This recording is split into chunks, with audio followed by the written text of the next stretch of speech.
Hi there, my name's Jane Anderson, and this is the Jane Anderson Brand You Show. It's the podcast for experts who want to have greater impact, influence, and income for their businesses and careers. As experts, we know that people buy from people and work with people who they know, who they like, and who they trust. So I am so glad you're here, because it's that time again now to really amplify how you show up in the world.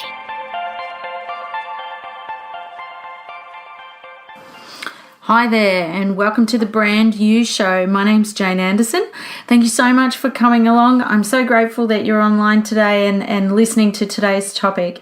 As you know, we talk everything about brand you type businesses. So particularly if your business is yourname.com. You might already be an entrepreneur, solopreneur, expert, thought leader in your field, or maybe you're thinking about becoming one. So welcome aboard, and today's show is all about thought leadership, and I really want to talk about thought leadership, but in particular on LinkedIn. And I don't know about you, but you might be noticing that there are more people starting to contribute on LinkedIn. Maybe you might subscribe to Pulse on LinkedIn, and Pulse is a tool that is like the curation tool, or the tool that captures the topics that you might be interested in. And so LinkedIn is not just about your profile being up there, but it's a way for you to position yourself as the expert in your field. And something that's quite unique about it is that it's business to business, and it's a bit different than Facebook. And I think that it creates the perfect platform for your positioning strategy. And, I've been writing LinkedIn profiles for a long time. I actually don't write that much anymore, very rarely. But I have a team of writers who write in the methodology and the process that I've built. And one of the things I found, I started writing profiles back in 2009.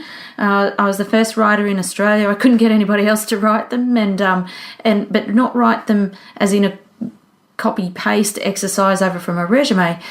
LinkedIn is a positioning and a marketing tool that is quite different to even a website, because you can get so much more cut through. A website takes generally about, by the time someone looks around, it's about 6 seconds before they start to make a decision. But in LinkedIn, it's 4, and it's because that's 4 as in 4 seconds, because you can get a lot more cut through. We can condense a lot of information and have really high impact really fast to an audience. So I think why did LinkedIn bring this posting thing in? Well, you might have noticed that a little while ago that they brought the opportunity for influencers, and that's the likes of Richard Branson and Robert Kiyosaki and all those types of people who are able to contribute their thought leadership and put their posts up. So to be an influencer, LinkedIn have to ask you. So you really want to start probably getting some runs on the board, like the Mark Cubans and all those types of people are the only people that are asked to do it. So you have to be asked. But what you can do, the good news is that you might have noticed on LinkedIn that when you go to log into your account, and if you're looking at your feed, there's an opportunity there it's got share an update, post a photo, or share a post, in which case it's incredible. And the reason why it's so powerful is because it has a notifications area where it creates a little flag for your connections to see what you've written, which is incredibly disruptive. And I know that maybe I need to get out a bit more, but when I think disruption, if you look at the way that blogs are written, whether it's an email or it's on a website, that's not really that disruptive. Email is where people it just streams through, and a lot of people, particularly if they're on Gmail, it goes to areas like promotions and updates and things like that. But the thing with LinkedIn is that it creates that little flag up in the top right hand corner. So, and again, LinkedIn create lots of features to make it really engaging and to get it to connect. And so one of the reasons why it is so powerful is because of that little red flag. Because I don't know about you, but you see it there and you want it to go away. So because you don't like that little red spot on your screen. So people do look at it, and they do. So it's far more disruptive, and it also comes through people's feeds as well. But I think if we take a backward step, I guess that's what it looks like on LinkedIn in terms of capturing your thought leadership. This is your original thoughts, and the term thought leadership, when I think about what is thought leadership, Matt Church, the creator of the Thought Leaders program, Thought Leaders Global, he says that it's about a subject matter expert knows something, but a thought leader is known for knowing something. And I think there's a significant difference there, and I think that applies beautifully to LinkedIn. When we're not working with blogs, quite often with clients, we'll start with LinkedIn blogs before we'll do anything else because of the positioning that it can create so much more quickly. The interesting thing is only about 1% of people on LinkedIn actually do it. So whilst you might feel like there's a stream of content coming through, and there's so much there, the reality is that out of all the people on LinkedIn, there's not that many people that write stuff. So I guess one of the fears that I find with clients I'm working with is that they'll say, I don't want to be one of those people with all this painful content online and going, hey, look at me. And I know that's so annoying. And I think with thought leadership, I think it's really important to be mindful that it's about you writing for your audience and adding value to help and educate them in the problems that they have. And I think that there's some interesting reasons why this is becoming the future. Like you might be thinking, this is going to phase out and things like that. But I don't think that it is.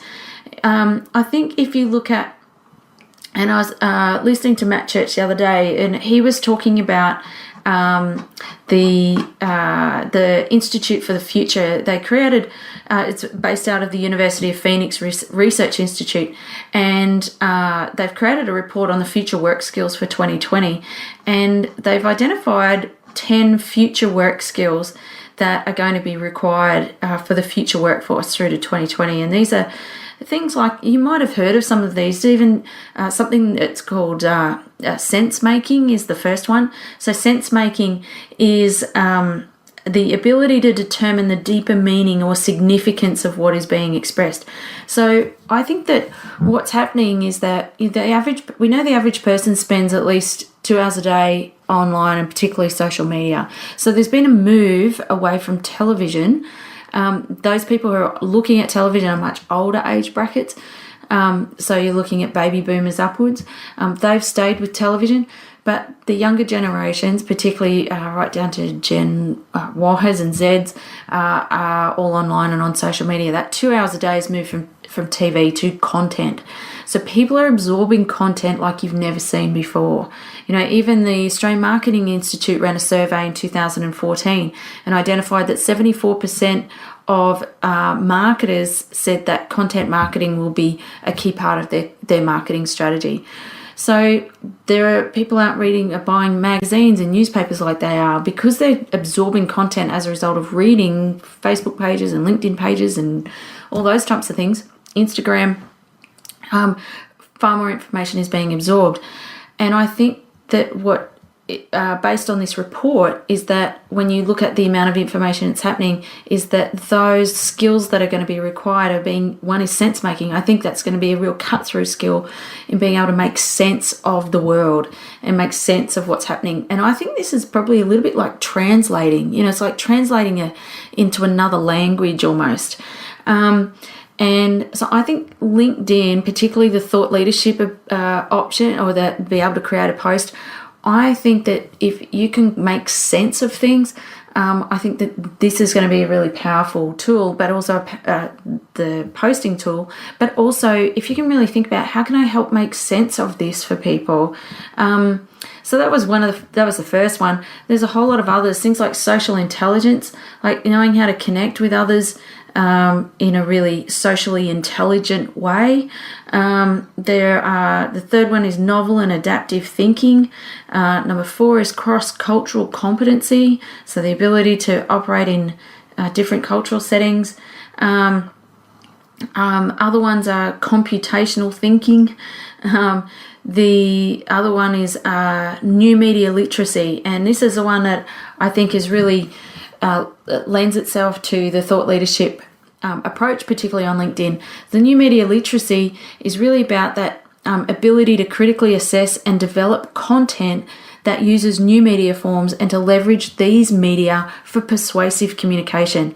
And this is the stuff I'm obsessed about, because I think there's so much information out there, which is videos and blogs and podcasts and PowerPoints and and all these things. But when you're a thought leader, when you are the expert in your field, your duty is to give insight. And what does this actually mean to get that cut through, so that people can understand what they need to do with that, and to be able to create the results that they're looking for. And I think some of the things that people are going to start to learn a little bit more about is what makes a great podcast, what makes a great presentation, makes a great video, and these communication skills and communication tools to disperse information, not just outside of businesses, but within businesses. And I think if you, as a thought leader and an expert in your field, particularly when you're on LinkedIn, your audience, if you're a thought leader expert, they're mostly corporate.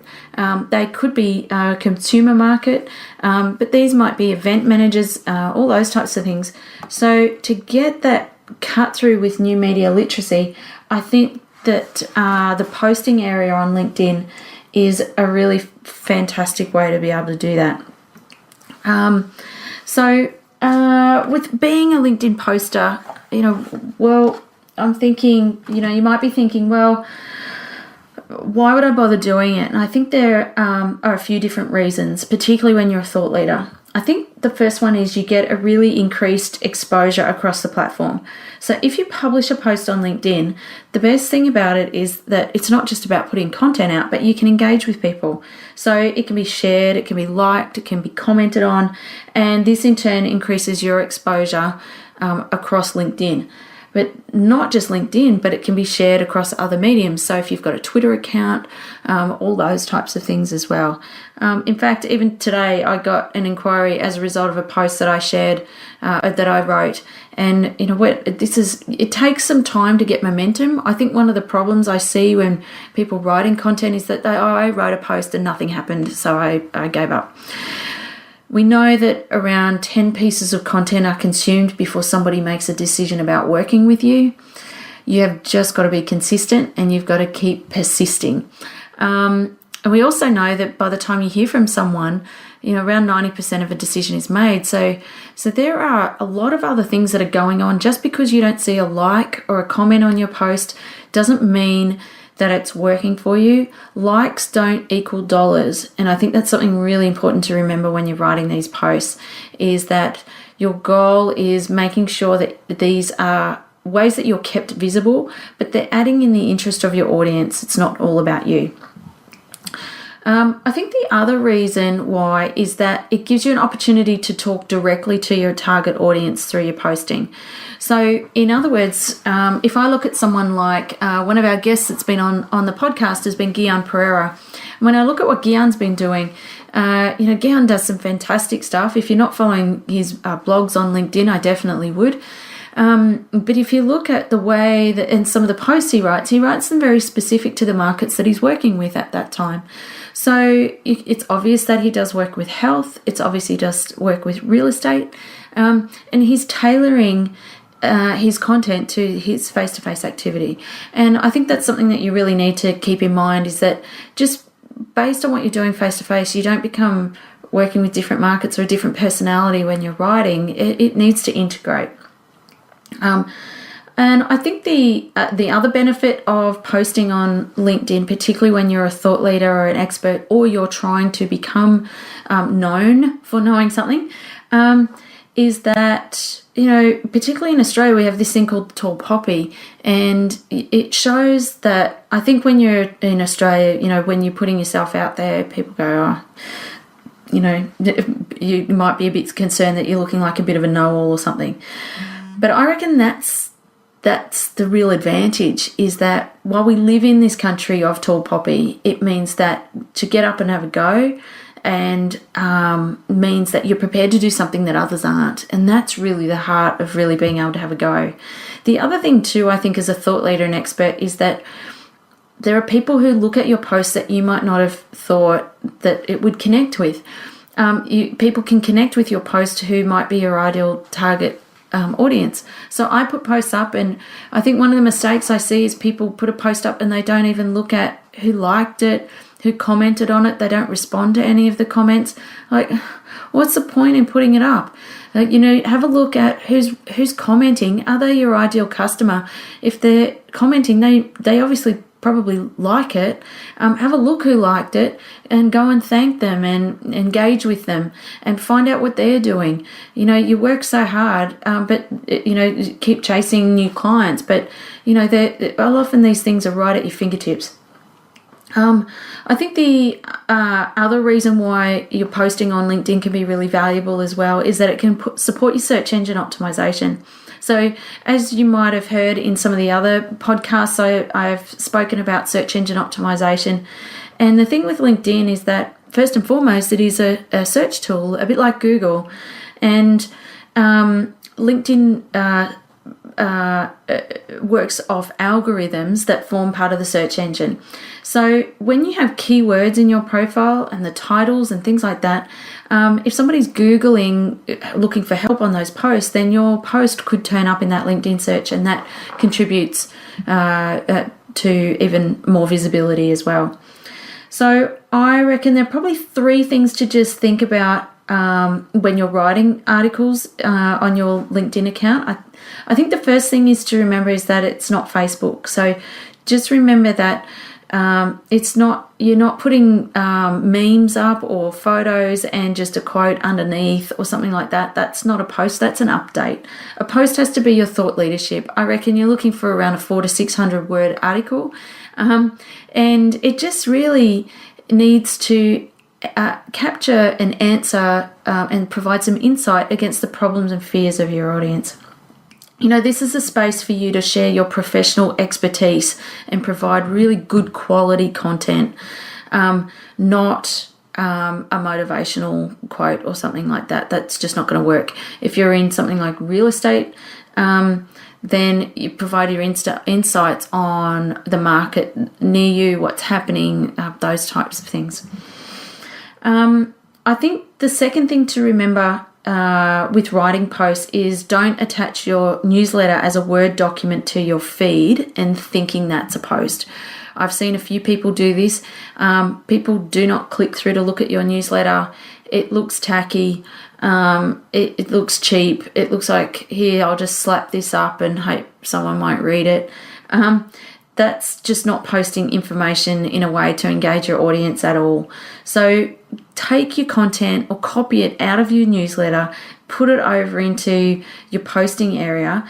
One is because it means you can be validated more easily, because that post is permanent, right? So if you compare it, say, to your newsletter, if you just attach it, and it's just going to fall through the feed. So no one's going to read it and no one's going to see it when they go to validate you. And by validation, I mean when someone says, hey, you need to work with this person, or you want to be introduced, that content's not going to be there. And we need 10 pieces of content before somebody will make a decision about us. It also makes sure that it captures that, know, like, and trust during that validation process.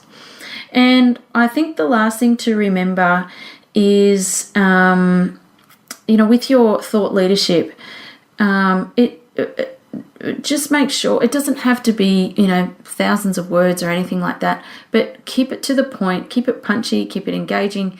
Around that 400 600 word mark is really the ideal. So I think if you can do that, then you're going to be well and truly on the way to leveraging your LinkedIn profile for your positioning. Particularly if your profile's already built, you might as well make the most of it.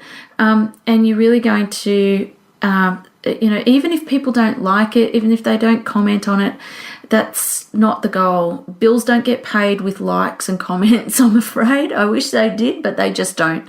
So don't just keep focused, keep on your mission, keep your message really clear and keep consistent. And if you can do that, then I think you're well on the way to making sure that you've got your positioning as a thought leader and expert on LinkedIn. So to stay in touch with me, I'd love to, if you put your post up, please tag me, let me have a look. I'd love to see what you're doing. I'm always very curious as to with you, if you're a listener, I'd love to know what's happening and how you're implementing some of these things and what's happening for you. I know lots of my clients at the moment. I think I just put a recommendation up yesterday from Jeff that he's been having some real success with it. So I think, and if you're listening, you're very welcome to connect with me on LinkedIn. I'm on Facebook as well, Twitter, Instagram, all those types of things. So please reach out. And if you're trying to work out what to do with your LinkedIn or how to write your profile or anything like that, remember I've written the Connect book. So Connect, leverage your LinkedIn profile for business growth and lead generation in less than 7 minutes a day. So I go out to organizations and I do this work with clients, and we do a lot of work with experts and thought leaders and do their LinkedIn strategy. So feel free to check out the book. It's on Amazon.com. You can jump on to jane-anderson.com. And you can buy it in Kindle, you can get it in paperback. If you want it signed, let me know and I'll sign it for you. I've also written the Impact book, which is around building your personal brand for the connection economy. And you'll see that on the website and on Amazon and Barnes & Noble and all those as well. I've also written the online program, which is the Connect, how to build your profile. So it's the book version, but it's essentially got my masterclass in the online version, and it's $4.97 with all my training videos of how you can make all this work for you. So I look forward to catching up with you at the next podcast. In the meantime, have a fantastic rest of your week, and look forward to seeing your name up in lights and you shining. All right, thanks.